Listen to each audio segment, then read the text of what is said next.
नमस्कार दोस्तों।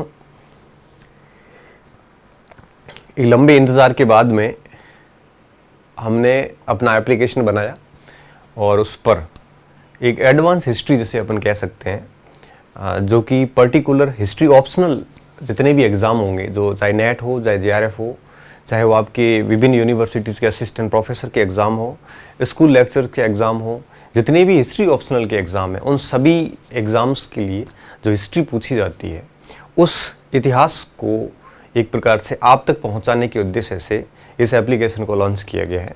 और इस एप्लीकेशन की सारी डिटेल मैं अलग वीडियो में बताऊंगा। आज मैं इस वीडियो में बात करने वाला हूं हमारे पहले बैच के बारे में, जो कि 3 जुलाई अर्थात आपके कल लॉन्च कर दिया जाएगा। 3 जुलाई को आपको ऑप्शन मिल जाएगा उस बैच के बारे में। तो पहला जो बैच है वो है हमारा इतिहास दर्शन व इतिहास लेखन के बारे में। तो फर्स्ट बैच कौन सा है? इतिहास दर्शन व इतिहास लेखन, फिलोसफी ऑफ हिस्ट्री एवं आपके हिस्टोरियोग्राफी, इतिहास लेखन, ये हमारा पहला बैच है। और यह आपके बैच जो है ये महत्वपूर्ण है। अभी जो आगामी असिस्टेंट प्रोफेसर की जो एग्ज़ाम है सितंबर अक्टूबर में, उसके लिए महत्वपूर्ण है, जहां 50 प्रश्न इस भाग से पूछे जाते हैं। काफ़ी नया भाग है और बहुत सारे स्टूडेंट्स ने पहले नहीं पढ़ा इसके बारे में, तो सबसे पहले हमने यह लॉन्च किया है, करेंगे। तो आपके लिए डेफिनेटली ये बैच बहुत फ़ायदेमंद होगा। 50 प्रश्न कवर करने वाला है ये भाग, ठीक है। तो इस बैच से संबंधित विभिन्न सारे प्रश्न आपके मन मस्तिष्क में हैं, उन सारे प्रश्नों के मैं क्लियर कट जवाब दे देता हूँ, ताकि आपको है वो किसी भी प्रकार की परेशानी ना हो। सबसे पहला प्रश्न आपका ये होगा कि सर कोर्स कब पूर्ण होगा, ठीक है, कोर्स पूर्ण कब होगा, यह आपके दिमाग में सबसे पहला प्रश्न है। तो मैं विद्यार्थियों बता देता हूँ कि हर दिन अपन 1 या 2 वीडियो में आपके डालूंगा सुविधा अनुसार, और मेरा पूरा प्रयास है कि 25 से 30 जून के बीच में, जुलाई के बीच में कोर्स को मैं कंप्लीट कर दूंगा। ये डेट रहेगी 25 से 30 जुलाई के बीच में कोर्स। प्रयास तो 25 से पहले का रहेगा, लेकिन मैक्सिमम हद मार के 30 जुलाई तक मैं कोर्स को पूरा करवा दूंगा। और इसमें जितने लगभग कितने वीडियो होंगे आप देख सकते हो, 50-55 वीडियो होंगे, लेकिन लेंथ छोटी रखूंगा मैं। 30 मिनट 40 मिनट से ज़्यादा लेंथ नहीं रखेंगे, ऐसा प्रयास रहेगा। तो लेंथ छोटी रखेंगे तो आप अगर डेली अगर अपना आधा घंटा, 1 घंटा, 1.5 घंटा इन्वेस्ट करोगे इस इतिहास दर्शन में, तो निश्चित रूप से आप इस भाग में औरों से लीड में रहोगे। तो पहला प्रश्न आपके जो दिमाग में था कि कोर्स पूर्ण कब होगा, तो मैंने डेट बता दी। दूसरा प्रश्न आपके दिमाग में ये होगा कि क्या सर नोट्स मिलेंगे कि नहीं मिलेंगे, नोट्स का क्या करेंगे, नोट्स मिलेंगे कि नहीं मिलेंगे। तो देखो मैं स्पष्ट बता देता हूँ कि यहाँ पे जो नोट्स दिए जाएंगे वो किसी भी प्रकार के हैंड नोट्स या ऐसे कुछ भी मेरे पास रेडी नहीं है, तो मैं वो नहीं दे पाऊँगा, ना मेरे पास है रेडी। लेकिन जो मैं पढ़ाऊँगा, जो पीपीटी होगी, वो सारे के सारे पीपीटी नोट्स, अगर आपने आप डेमो में देखना, तो उस पीपीटी नोट्स को शेयर कर दूंगा। और पीपीटी नोट्स आप डाउनलोड भी कर सकते हो, उसे प्रिंट भी कर सकते हो, ठीक है। उसको मैं आपको पीडीएफ फॉर्मेट में अवेलेबल करवा दूंगा एप्लीकेशन के अंदर ही, ताकि आप उसका आराम से रिवीजन कर सकते हो। मैं ऐसा मानता हूँ कि इस पीपीटी के अंदर भी वो सारे पॉइंट है जो आपको एग्जाम में पूछे जाने वाले हैं, ठीक है। तो पीपीटी नोट्स पीडीएफ फॉर्मेट में आपको मैं अवेलेबल करवा दूंगा। तीसरा आपका सवाल ये होगा कि सर टेस्ट होंगे कि नहीं होंगे, ठीक है, टेस्ट होंगे या नहीं होंगे। तो देखिए सबसे पहली चीज़, मैं प्रॉमिस नहीं करूंगा कि मैं टेस्ट ही लूँगा, टेस्ट लूँगा ही लूँगा, लेकिन अगर संभव हुआ तो मैं आपके 2 या 4 टेस्ट है वो डेफिनेटली लूँगा। अगर संभव हुआ तो, मैं वादा नहीं करता हूँ आपसे, क्योंकि मैं जो भी काम करता हूँ शिद्दत के साथ करता हूँ, पूरी क्वालिटी के साथ करता हूँ, पूरा मन तन्मयता के साथ करता हूँ, इसलिए मैं किसी भी प्रकार का ऐसा प्रॉमिस नहीं करूँगा। हाँ, पॉसिबल हुआ तो मैं ज़रूर टेस्ट आपका लूँगा। इसके बाद में कि कौन सी पुस्तकें आपने संदर्भ के तौर पे यूज़ किए इस कोर्स को रिकॉर्ड करने में। तो देखो इस कोर्स की अगर मैं बात करूं तो यहाँ पे मैंने करीबन 8 पुस्तकों का सहारा लिया है। कौलेश्वर राय का सहारा लिया है, परमानंद सिंह का सहारा लिया है, शेख अली का सहारा लिया है, E.H. कार का सहारा लिया है, विकास नोटियाल सर की पुस्तकों का भी मैंने यहाँ पे सहारा लिया है, A.K. श्रीवास्तव की पुस्तक का सहारा लिया है। इसके अलावा और भी छोटी मोटी कई पुस्तकें भी हमने यहाँ पे देखी है। ई श्रीधरन का बहुत अच्छे से सहारा लिया, उसका सबसे बड़ा सहारा उसका ये। झारखंड चौबे और जी.सी. पांडे, गोविंद चंद्र पांडे, इन पुस्तकों का भी सहारा लिया। इसके साथ कई यूनिवर्सिटीज़ के क्लास नोट्स भी जो PDF फॉर्मेट में बड़े बड़े आते हैं पोथे, वो भी मैंने वो देखे। इन सारी पुस्तकों का मैंने सहारा लिया। मोटे मोटे तौर पर 10 पुस्तकें जो है हमने यहाँ पे मैंने देखी है। तो इन पुस्तकों के बेस पे मैं यहाँ पे पढ़ाऊंगा। तो निश्चित रूप से कोई भी बात लिखवाऊंगा यहाँ पे, जो समझाऊंगा त्रुटि रहित लिखवाऊंगा। एक भी प्रकार की उसमें मिस्टेक आप नहीं निकाल पाओगे, न उसमें मिस्टेक है। क्यों? क्योंकि सारा कुछ ऑथेंटिक पुस्तकों से मैं पढ़ा रहा हूँ। आपको किसी गाइड में कुछ अलग मिलता है तो वो गाइड की गलती है। मैं डेफिनेटली जो कुछ बताऊंगा बिल्कुल त्रुटि रहित और विथ साक्ष्य बताऊंगा। और मेरे द्वारा बताया गया कोई भी प्रश्न अगर परीक्षा में पूछा जाता है और अगर आप मेरे द्वारा बताया हुआ ही उत्तर करके आओगे और फिर उसमें अगर कोई ऑब्जेक्शन बाद में आंसर की में त्रुटि होती तो मैं उसका आपके पास एक प्रकार से साक्ष्य भी अवेलेबल करवा दूंगा। तो आप ये समझिए कि जो भी पढ़ाऊंगा बिल्कुल ऑथेंटिक ही पढ़ाऊंगा। इसके बाद में आपका एक सवाल हो सकता है कि सर सवाल परीक्षा में कितने आएंगे आपके पढ़ाए हुए में से?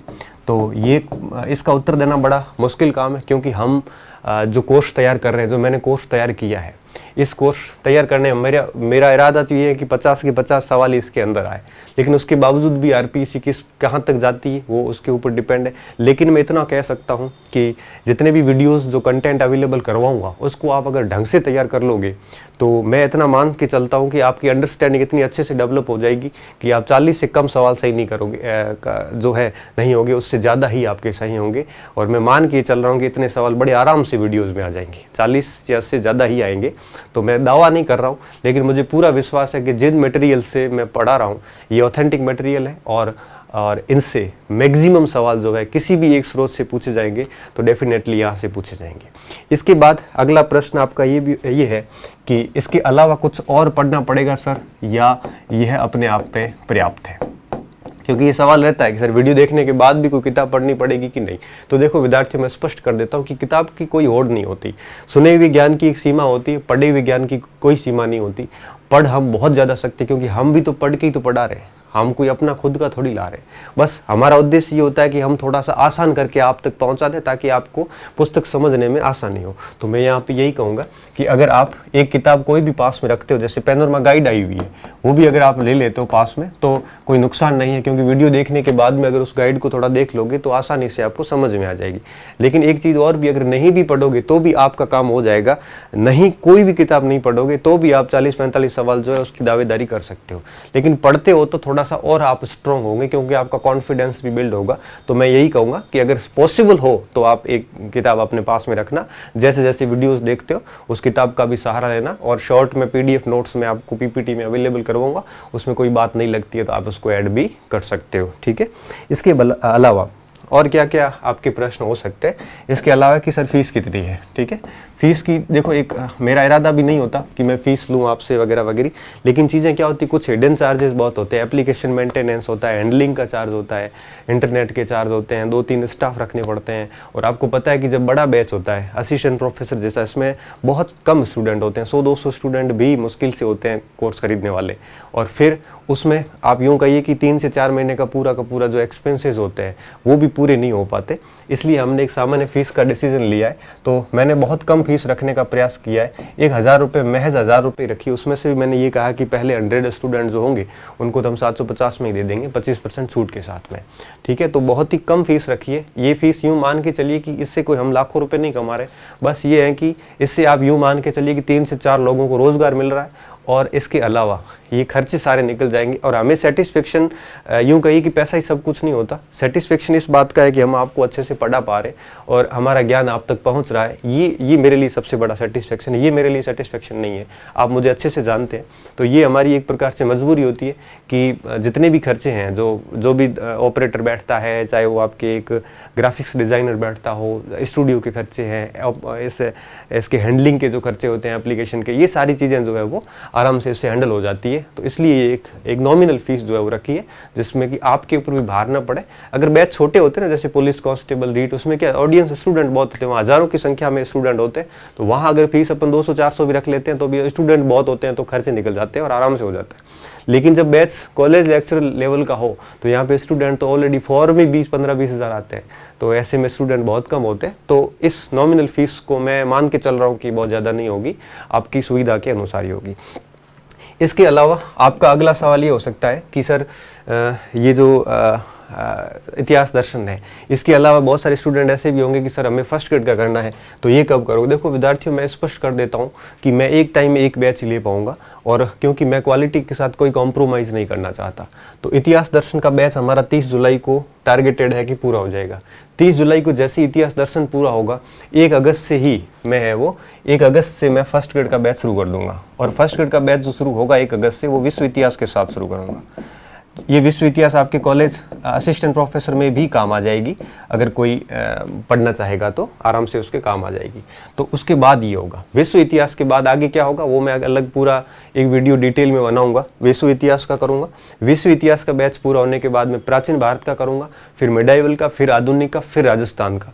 तो आप यूँ चलिए, मैं एक टाइम एक ही बैच लूँगा, ढंग से पूरा करूँगा, और फिर जैसे 6 भाग इतिहास के पूरे हो जाएंगे तब आपके कंप्लीट हिस्ट्री पूरी होगी। और ये ऑलमोस्ट जनवरी 2022 तक आपको इस एप्लीकेशन के ऊपर और आपको कंप्लीट इतिहास जो है भारत का, विश्व का, दार्शनिक भाग, ये सारा आपको मिलेगा, उससे पहले नहीं मिलेगा।